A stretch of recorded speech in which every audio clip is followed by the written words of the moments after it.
पत्नी स्वामी को वाम पार्श्व कहीं शुअती जानतु यार महत्व जानिले सर्वदा खुशी रे आसन देखा ये वीडियो रे। प्रत्येक विवाहित लोक चाहती जे तांको जीवन सुखरे परिपूर्ण हेउ से तांको जीवन साथी सह भलरे मिशिबा सहित दुहे कौन प्रकार समस्यार सम्मुखीन न होंतु। आपण जानती कि दाम्पत्य जीवन में छोट सुख पाई छोट छोट जिनिस बहुत गुरुत्वपूर्ण।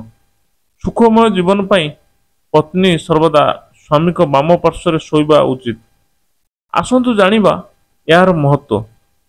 आयुर्वेद में लिखा जाए जे महिला माने पुरुषों को वाम पार्श्व शोइबा उचित। यही पार्श्व शोइबा अत्यंत लाभदायक। यह केवल महिला नुहे पुरुषों को स्वास्थ्य उपर सकारात्मक प्रभाव पकाई। यही अवस्था शोइबा द्वारा महिला शरीर समस्त अंग भल भाव काम करे एवं स्वास्थ्य बहुत भल रुहे। जदि महिला घुंगुड़ी मारिबार अभ्यास अच्छी तेबे सेमाने स्वामी को वाम पार्श्व शोइबा उचित। यही पार्श्व शोइबा द्वारा नाक खोली जाए एवं अधिक खोला रही है जो कारण घुंगुड़ी समस्या कमी जाए एवं आपण निज साथी को विचलित करेंगे नहीं। जो महिला माने निज स्वामी को वाम पार्श्व शोता सेमानकर हजम प्रक्रिया दृढ़ रही है। यही पार्श्व शोइबा द्वारा सेमानक शरीर में जमी विषाक्त पदार्थ क्षुद्र अंतनली बड़ अंतनली को अति आराम रे गति करे एवं स्वास्थ्य सहित सेमानकर कौन असुविधा हुए नहीं। विश्वास करा जाए जे उत्तम हृदय स्वास्थ्य महिला निज स्वामी को वाम पार्श्व शोइबा उचित।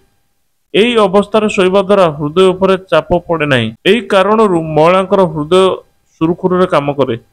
जो महिला माने डाहाण पार्श्व शोता यार नकारात्मक प्रभाव सेमानक हृदय देखा जाए एवं सेमानक राग कमी जाए। जो महिला माने पिठी जंत्रणा भोगुचंती तेबे से वाम पार्श्व शोइबा उचित। यह पिठी जंत्रणा बहुत आराम देता है एवं आपण चिरदिन पिठी जंत्रणा मुक्ति पाई परिबे। आपण मध्य भल अनुभव करिवे। गर्भवती महिला माने सबुबले स्वामी को वाम पार्श्व शोइबा उचित।